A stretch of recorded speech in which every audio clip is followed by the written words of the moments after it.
Thank you.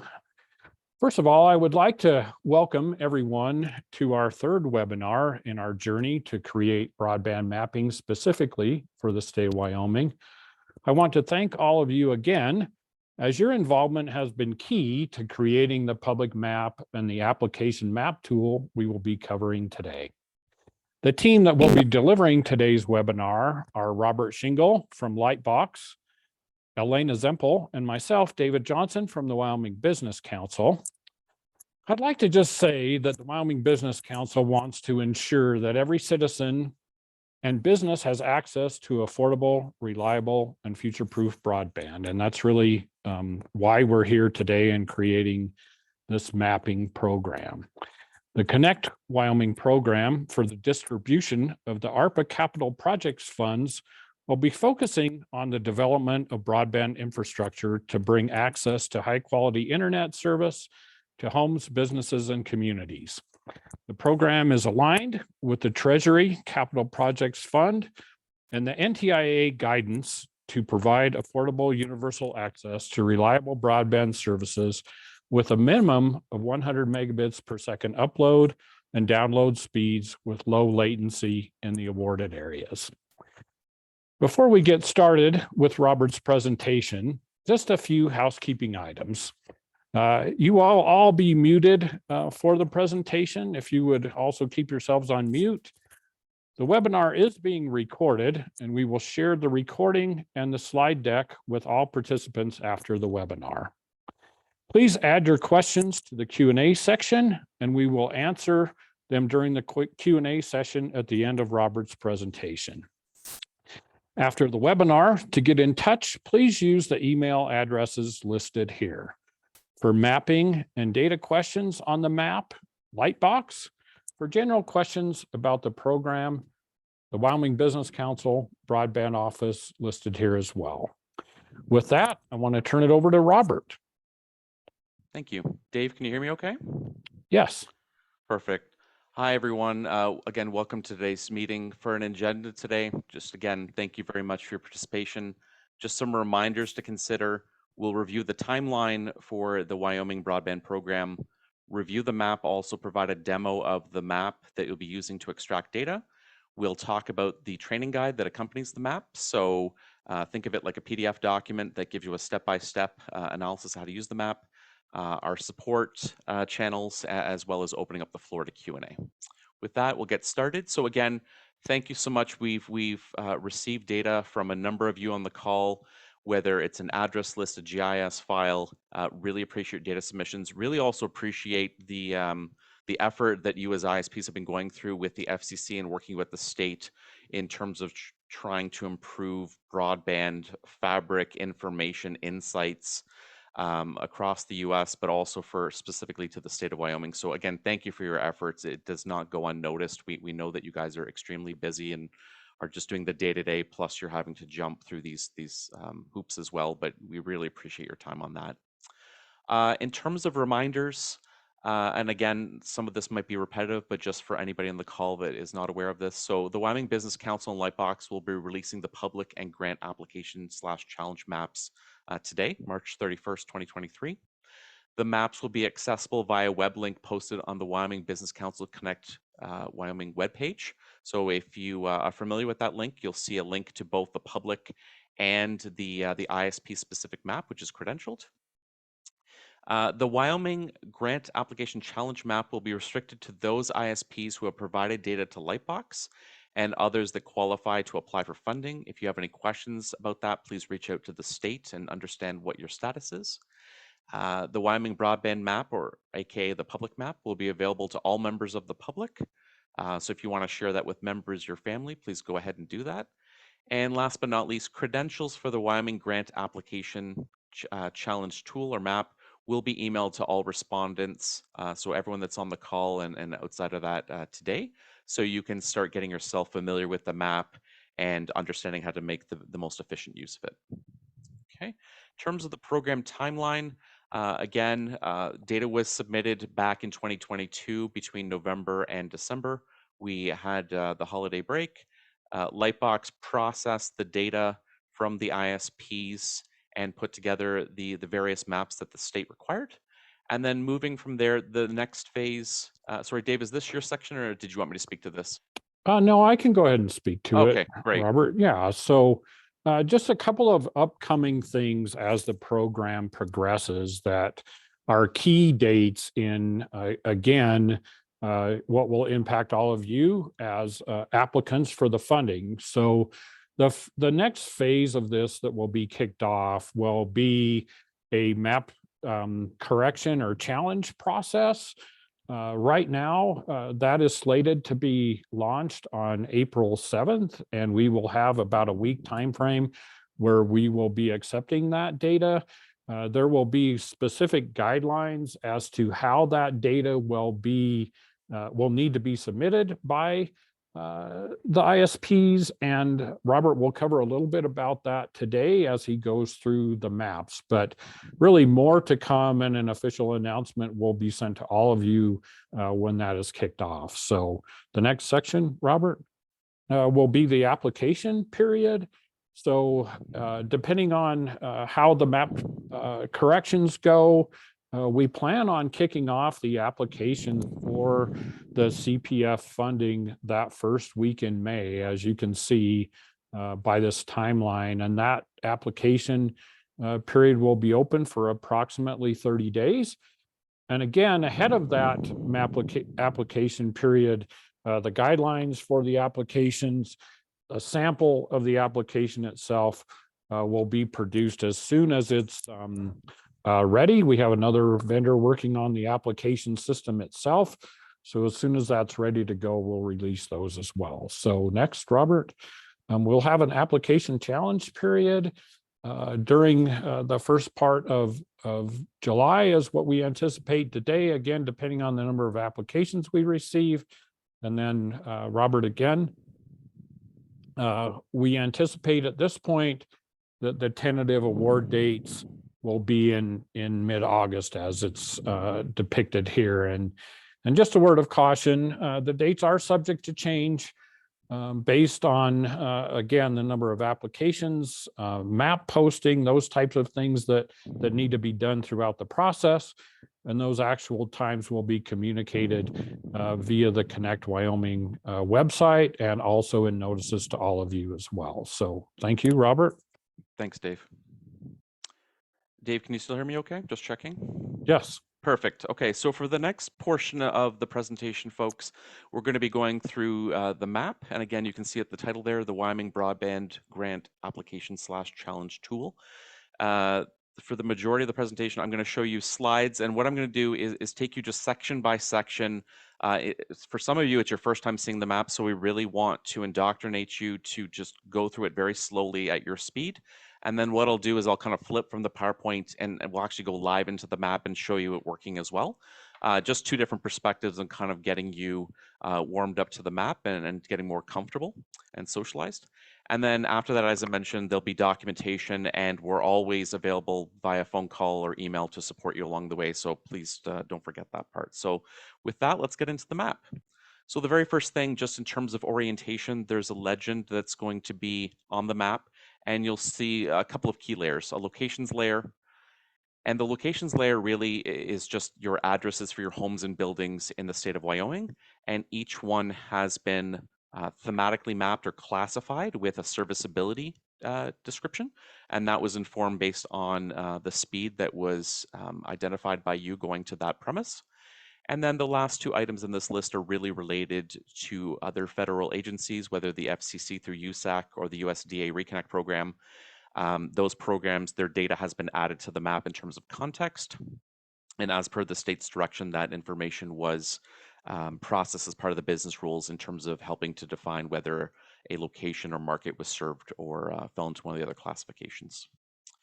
In terms of map description, really, this is just just a very quick synopsis. This is the purpose of the map. There's a high-level explanation of what different functions or tools do on the map. So for those not using a map like this before, this is really where you want to spend the most of your time, is just orientating yourself to the left-hand side of the map, reading the descriptions, trying different things out, And again, if you find that there's any challenges that you're facing, again, we're a phone call, email away to ask any questions about what you're trying to achieve. In terms of serviceability, as you go through the map description on the left-hand side of the map, the business rules, as Dave was mentioning, in terms of how served, underserved, and unserved was defined, are stated here, and this aligns to state legislation. And then in terms of some notes, in terms of if you're coming to the map with certain expectations, please note that specifically unlicensed fixed wireless and satellite were not included in the serviceability determination. If you have any questions about that, please engage the state offline. And last but not least, in terms of the different technologies that were submitted, all of those things were factored in to how the map was defined from a serviceability standpoint. And again, we'll be happy to answer any questions you might have about that during the Q&A session. Next item I'll go through is the address search. So with most maps, there's multiple ways to find information. What I'd like to just let everyone know on this call is whether you're looking for an area by the address, by the county name, by the tribal land area, by the House or Senate district number, please note that the search bar, you can just drop it down, type in what you're looking for, and it will direct you to where you need to go on the map. If you're very familiar with the location you're looking for, please feel free just to use your mouse and start zooming into the map for the areas or markets that are of the most interest to you. But again, as you can imagine, with the public map and different citizens, we want to give them as many of these tools as possible to find information about what's going on in the state of Wyoming. And then to Dave's earlier slide, as we go through the different phases of the project, whether it's applications and challenges, the state will make recommendations on changes that they'd like to see on the map, and Lightbox is just waiting for those requirements. Okay. In terms of statistics, so the one thing I'd like to say is any boundary that you see on the map, specifically a county boundary, a house district, things like that, please feel free to interact with those boundaries as you see them on the map.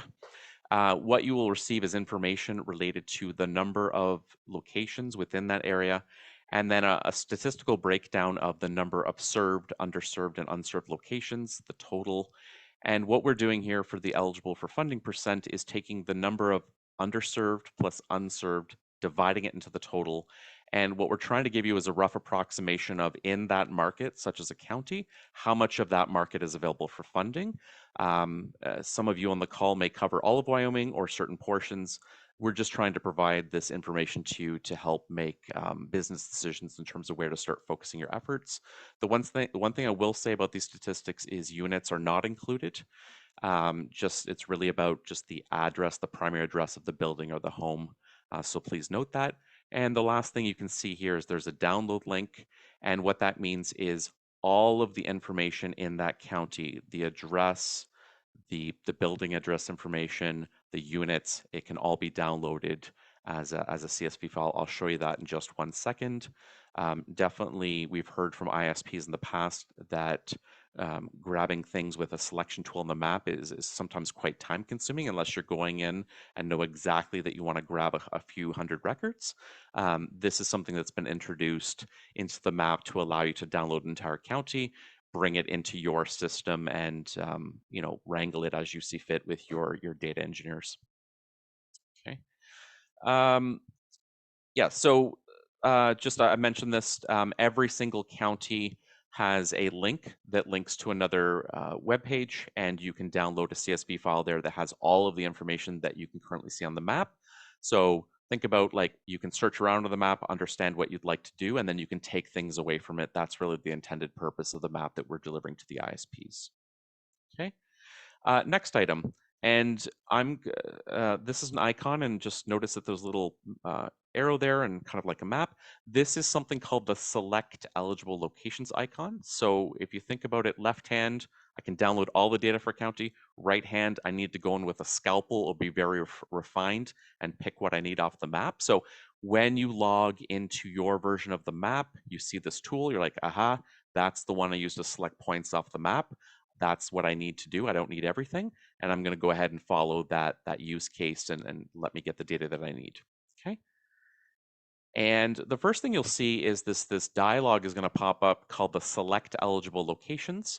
and there is a select button. The select button will allow you to select points off the map using a rectangle, or you draw a polygon on the map, or you draw a lasso or a freeform shape around it. And as we go through this together, you will then select locations on the map. It looks like this. You make a selection. All of your selected points will turn teal. In the select eligible locations dialog, if you look with me, it says locations. 332 records were selected. That makes sense. And then if you click those three dots here, and the fancy name for that is an ellipsis, it opens up a table at the bottom. And then again, you see the 332 records that you just selected. So that way it's just saying, hey, in the brain, you selected something. I'm telling you I selected something. I'm showing you I selected something. So think of it like 1, 2, 3 as we go through there. And then what you will do after you've selected the locations on the map is you'll go ahead and say, I want to export that data to a CSV. So as you can imagine, it could be 1 address, 10 addresses, 100 addresses. There is a limit of 10,000 addresses, so just please note that. And anything beyond 10,000 addresses, ultimately, you're probably more inclined to go to the county download option because you're going more towards the all bucket. So this tool was really to go in and grab a few tens, hundreds types of addresses. But again, the mechanism is the same. You make a selection, that data is exported to a CSV file, so you can take that away and work with it within your own system. Okay, so select eligible locations, choose them off the map, and then download into a CSV to take away. Okay, this is an example. So this isn't the entire schema, so let's just walk through this slowly. This is an example of what you'll initially see inside of this file. So going from left to right, there are a number of IDs. You'll see address information. Serviceability value will be there. We'll also provide you information about land use codes, whether it aligns to a federal fund, and also give you the XY coordinates. So this is really good because it tells you the address, the unit, it tells you the cities that you're in, the land use. A lot of this, as you start looking at the documents that Dave's going to be providing to you shortly, is it helps you to tell this really great story of, did you know that there's this many residential properties versus business and the number of units and all that stuff. So what this is just, it's a means to an end. We're giving you the raw data off the map, and then the expectation is that you will take that within your own systems, manipulate it, and then package that together for your talk track as you submit your applications to the state. So just a high level of what we're seeing on the screen: address information, unit information, land use information, and funding, and also the coordinates so that you can bring this into your own mapping system as well. Okay, and then the last thing you will see is a number of fields have been added that say the word challenge. So it says challenge and then the name of a field, challenge the name of a field. We have done this in anticipation of the very next phase that Dave had just mentioned, which is if you wish to challenge the map specific to the serviceability, served, underserved, or unserved, the methodology just at a high level would be provide us the information of what you're talking about. So this data here, and then add in the information that corresponds to your challenge. So both of these things, think about like left hand, right hand, they're going to be traveling together. What we have done to try and make it as easy on you as possible is just say, here's the lanes, the columns that we'd like you to populate. This information is important for Dave and his team to review and vet the challenges that are coming through there. And then ultimately they'll communicate a message to Lightbox of what they would like to do to the map. Okay. So examples of things that we'd see in there is, hey, my provider name is this. Here's the BizRes code. Here's the BSL. Here's the technology. Here's the speed. Things of that nature, so that it's clearly understood about the compare and contrast that needs to happen to go through that challenge experience. And again, there'll be a document that's coming in shortly that will explain that in much more detail for you. Okay. Okay. The next thing I'd like to show you, for those ISPs on the call that may not have their own GIS capabilities, please note that within the map, there's the ability to print off the map. Specifically, what that means is when you're looking at something on the map and that's important to your application process and you wish to export this as a PDF, a JPEG, a picture, something like that, because you're going to incorporate it into your application that you're going to submit to the state. Please note that this tool is part of the experience. It's important to the state that everyone is on an equal technology footing. So that's why the select eligible tools, the print map tool have been indoctrinated into the experience so that no matter what size you are, no matter what size your team, you're able to get what you need off the map and be successful in your application to the state. Okay, this is an example of what it could look like. Again, you can play around with the scale or what layers you'd like to display. And this is just part of the information you convey to the state. Okay. In terms of credentialing, and I talked about this at the beginning, I'm just going to talk about it one more time. So for the map we're talking about today and the one I'm about to demo, you do need a login and a password to get into the experience. Specifically, what you're going to expect in terms of setting your expectations, Lightbox. So the state gives us a list of all of the people that have requested this. Today, we will send out emails that say, ISP number 1, here is your credential. This is the email that we have used to create it. Please log in to this environment now. It's going to ask you to select a password. You do that, and now your credentials have been established. So the state has given us the table. As we speak, we're working on the credentials. A little later on today, we're going to start sending out those emails to all of you on the call and your peers. And really, all you have to do in terms of work is use that, log in, set a password, and essentially what you'll be doing is sharing those credentials with your peers. So it's right now, what we're doing right now is one set of credentials to each unique ISP. If there's any challenges in that, please reach out to the state and we can have a conversation offline.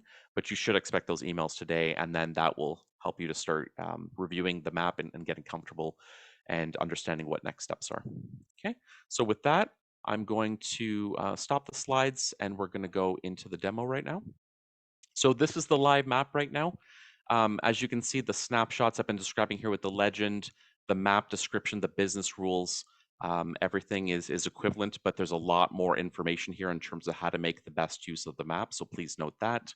At the state's request, we have published high-level statistics for the entire state in terms of breaking it down. So before you would have saw that I clicked on a county and that was broken down.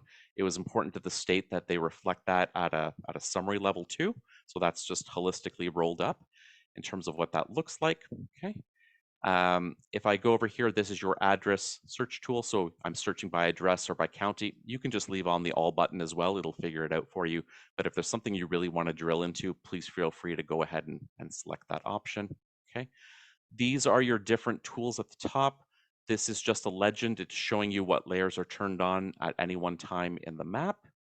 This is something called a layer list. So a couple important notes, especially if you've never used a map like this before or have any mapping experience. So simply put, whatever has a checkbox will always appear on the map. Anything that does not have a checkbox will not appear on the map unless you ask it to. Okay, so that's number one. If it's checked, it's on. If it's off, I won't see it on the map. So please note that, number one. Number two, you will see just beside the text box, the checkbox, there are some layers that are kind of bolded and there's some that are grayed out. There's a reason for that. One is as you go through the map from the state level and you zoom in and get closer and closer down to the neighborhood level, what we've done at the state's request to offer for performance reasons, but also to tell the story along the way is different layers are turning on at different stages as you go into the map. As you can imagine right now, turning on the locations and having hundreds of thousands of points would not be good, and you might get frustrated with how long it's taking to draw. So it's not until you start going a couple of zoom layers in that you start seeing that type of data pop up. So the rule of thumb here is when it's grayed out, it's not going to show until you start zooming more into the map. And as you get closer down to the neighborhood level, you should see that almost every single layer is turned on. So that's two rules of thumb here. Checkbox, I see it in the map. Otherwise, I'll have to turn it on and force that to happen. If it's grayed out, I have to interact with the map more and get closer to the surface or down to the neighborhood level. Just those are two best practices, things to note as we're talking today, please. Okay, this is the Select Eligibles tool. This is the ability to filter by county. If you know, I just want to drill in on a certain county, it will zoom in for you. Again, we're making the assumption that everyone's very familiar with the state of Wyoming, but if other people outside of the state are looking at this as well, this helps them to kind of orient and find something. There is the ability to change the underlying base map in terms of the using satellite imagery. And the last one is the print map feature, which I'll go through in 1 second. So let's just go on right now. Let's just jump into Casper. Let's just go in here. And as you can see, a number of points are appearing on the map. And the first thing I'll show you, just 1 second. There we go. Okay, so right now, and again, connecting the dots with the legend, we can see that in Casper, this neighborhood, everybody is served. If I click on one of the addresses, it's going to confirm for me what the address is, both at the title and as the full address. The very next piece of information you get is the serviceability. And then with that, you get other pieces of information such as the classification, the assessment land use, whether it's a community anchor institution, whether it's associated with another federal program. Okay, so just in terms of using the map, I'll go ahead and turn on the select eligible locations here. So I will, as you can see here, there's 3 different options. I mentioned that earlier in the presentation. So let's say I'll go ahead and select by rectangle. I'll just go ahead and select this area here. And again, the rule of thumb is between 1 record and 10,000 records. That's what this tool is able to do. So right now, just for demo purposes, I'll select 29 records off the map. I'll go ahead and view this in the attribute table. So step 1, I select. Step 2, I confirm what I did. And then I press this ellipsis. I view it in the attribute table. Step 3, I confirm that my selection, my 29, is what I need. That all makes sense to me. That's exactly what I want. And then you will not see this in the public map, but in your map, we have turned on the ability to export data. So I'm going to export this to CSV. I'm going to hit the OK button, and we're going to open that up. And I'm just going to bring this over in the screen. It was on my other monitor. Just 1 second, please. And I'm going to drag that over. And as you can see, similar to the snapshot we just saw in the presentation, I'm going to open up that a bit. Your full address information, an address ID, what county it's in, information about its classification, whether or not it's associated with a community anchor institution, whether it's part of the 2 federal programs, its coordinates, as well as the challenge information. This is really what Dave's going to be looking for with his team when you're in that workflow. But so just to kind of level set where we're at, we just started selecting some points off the map. You can take data away from the map either at a micro level, so 10 or 100 or 10,000 records at a time, or you can go back to the map and say that's too slow for me. That's I have a very fast pace that I want to be on. I'm going to go up here to the state map, and I'm going to go ahead and select the county, and I'm going to select this button. I want all the data for that county, and I want it in less than 10 seconds. So here we are. This is just reinforcing what area we're in, and I'm going to go ahead and select the download button. And you can see that the file is downloading, and the file is much bigger. It's now a 20 megabyte file. So that's another signal to you that there's a lot of data that's in there versus what you would have done on the map. And just for this county, if we scroll to the bottom, there's over 60,811 records. But again, same fields that we talked about before, same way as if you're selecting it off the map. Challenge fields are there, coordinates are there. So 2 different ways to get the data that you need to be successful with the different types of interactions that you're trying to do with the state. Okay. And last but not least, we're going to open up the print dialog here. And I'm just going to zoom in here and get it. Let me just say I want to make a map that looks like this. And there's two things to think about with this. One is, and this is very standard functionality you see in other software, but let's say I want to make a portrait and I want it to be a PDF document. There's 2 options you can pick here: advanced. What I would say here in advance is you can just go ahead if you want to personalize this and just put in your name, and then we'll just leave it here with the Wyoming Broadband Program. So we're done on that part, and there's other things you could tweak if you need to. And then you just simply just hit the print button. And again, this is for those organizations, individuals in the call that do not have a system that can make these pictures for you. It was important to the state that this tool is there and it turns around this information very quickly so that you can be very efficient as you're pulling together your various workflows. So if I go ahead and we'll just wait for that to open, just close this. Just give it 1 second. There we go. So again, whatever it's what you see is what you get. So whatever you see on the map at what scale, if that's what you want, just remember it's almost like taking a picture. Then you go to the print map and say that's the picture that I'd like to take away from the experience, so I can add it to my overall application. Okay, so that's print map.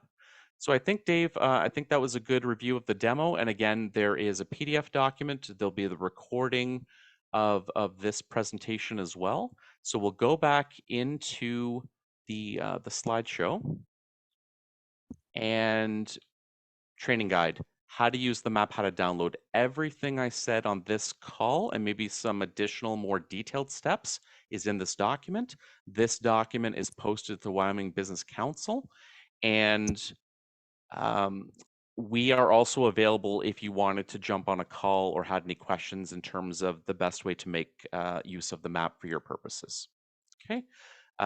We opened up with the conversation. We're also going to end on it. We are here to support you, whether it is questions about the program, whether it's questions about the map.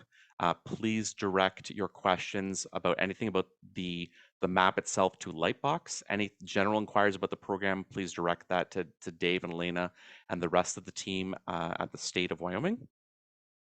And next steps, the challenge period, as mentioned in the schedule, will open shortly.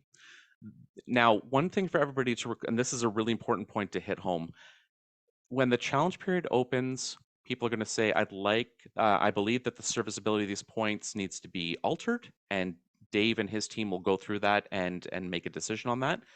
The outcome of that is whatever the state wishes to change on the map, Lightbox will make the change. And what I need everyone to realize is that means the data on the map will change. So the data that's downloaded, the CSV files that can be downloaded. So yes, as of today, you're going to get access to the map and play around with it. The caution is be aware of the different stages that the map goes through. So the map got updated because of challenges. The map got updated for something else. The state will always make it clear to you that the map has gone through those changes. What I would not want you to do is download the data today and just start going and just building up all your stuff. Because if we had to make a change to the map, add things, remove things, modify things, I wouldn't want you to not have the most current and accurate information possible. Okay. So we will be updating the map based on the inputs from the challenge process, and then I'll say a finalized version of the map will then be made available for the application period. But again, please note for yourself and for your peers that may not be on the call that always be aware of where the map is at.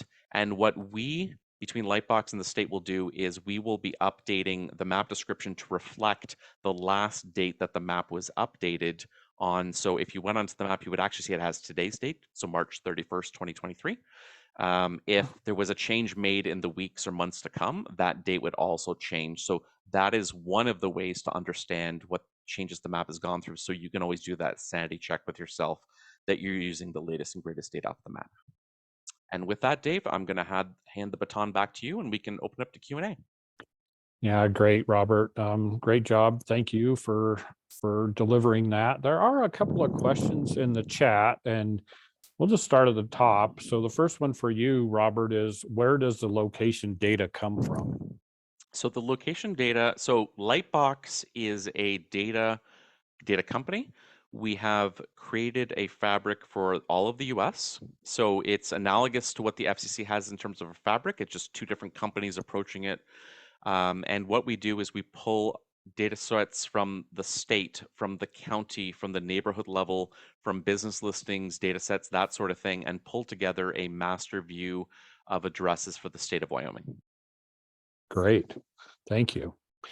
Jeff Jensen asked a question, will there be a last updated date on the map? And I think you already answered that, Robert. And just to further depict where that will be, on the left-hand side of the map at the very bottom is the date that map was produced. So you'll be able to easily find that as well.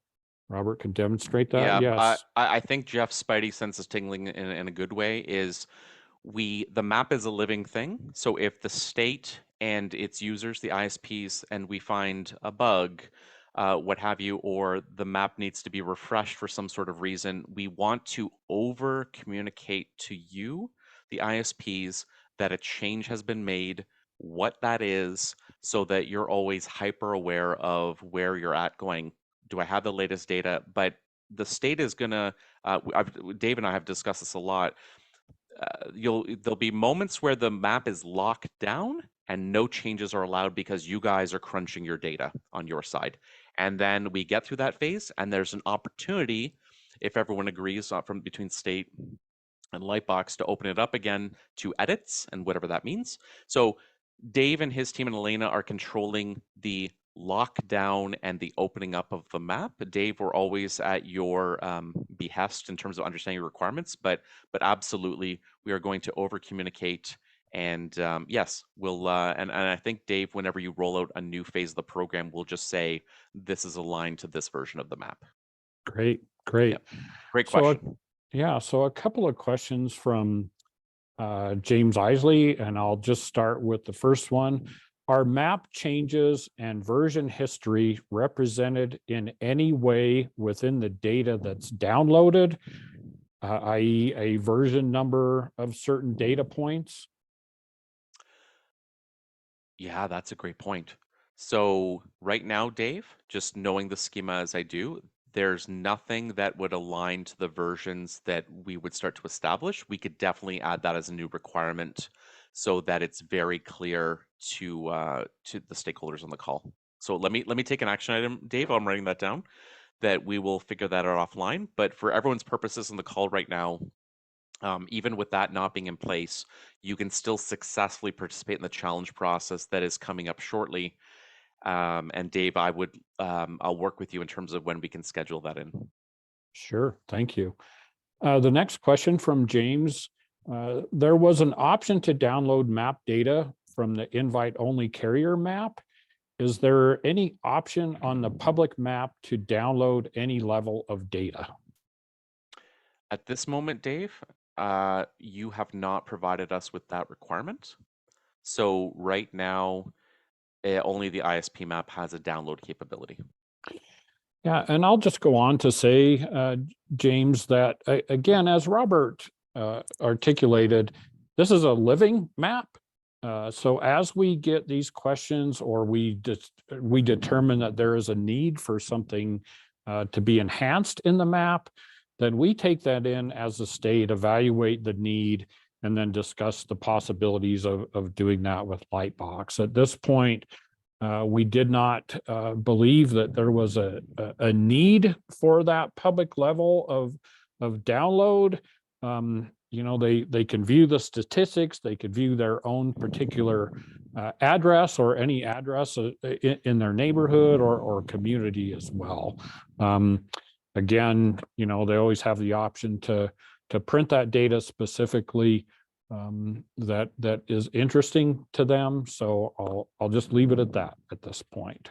So any other questions from the group that you would like to put in the chat? And again, Dave, if they need to kind of just get warmed up to the map and then the questions will come later, what we've seen in the past is typically that first week of opening up the map, there's a flurry of activity. Then everybody gets very comfortable, and then it's, you know, everybody is just heads down and just getting the work done. Yeah, and just a follow up to that too, we will be publishing a summary of those frequently asked questions as they come in. Again, that's a living document that will be posted on the Connect Wyoming webpage. So you'll have regular updates as to what those questions are as they may impact you or the people in your company or the people in the community that are utilizing the map as well. I'm not seeing any more questions in the Q&A section. So with that, just one question, Robert, that I know came up earlier was really the difference between the number of locations on the downloaded data versus what were in the statistics for a particular county. Could you address that for a moment? Absolutely. So the difference is when you're looking at a county level, it's only looking at the primary address. So the house, the building. It is not accounting for the units within, but for the ISPs that value that level of granularity, the units will be downloadable through either using the select eligible locations tool or from the county download tool. Great. Thank you for that as well, Robert. Not seeing any other questions. Robert, any parting words for the group that's on the call? Again, thank you everyone for your valuable time today. We look forward to continuing to engage you throughout this program, whether that's through the Lightbox channel or through the State of Wyoming Broadband channel. We again value your partnership and look forward to making you as comfortable as possible to get through these different phases as efficiently as we all can. So thank you. Yeah, and I would just like to add to that as well as we move through this program to distribute these funds. You know, it is really key that the ISPs participate at a very granular level to make it successful. I think at this point, you've done an excellent job. So again, as Robert said, I want to thank all of you for that as well. So with that, I think we can go ahead and end the call. Again, thank you all. Have a wonderful weekend. Thank you. Thank you. Bye.